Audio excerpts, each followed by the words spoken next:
প্রতিটি মানুষই তার ব্যক্তিগত লক্ষ্য অর্জনের পিছনে ছুটছে। কেউ পরীক্ষায় ফাঁস করার জন্য, কেউ জীবিকা অর্জনের জন্য।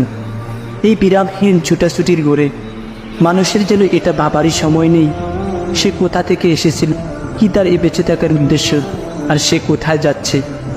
জীবনের এই প্রতিযোগিতার মহাসাগরে ডুবে থাকা অবচেতন প্রায় মানুষগুলিকে আল্লাহ জাগিয়ে দিয়ে বলছেন, এর কিছুই তোমাদের কাজে দিবে না। তোমরা যেটা সাফল্য ভাবছ সেটা সাফল্য নয়, বরং তা এক বিরাট লস, এক বিরাট বিপর্যয়।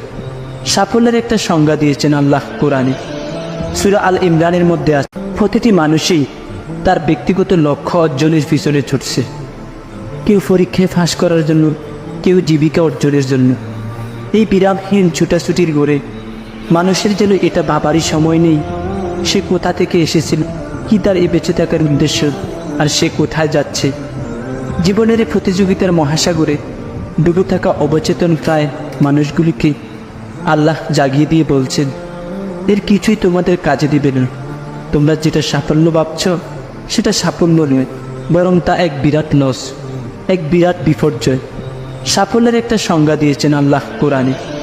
সূরা আল ইমরানের মধ্যে আছে।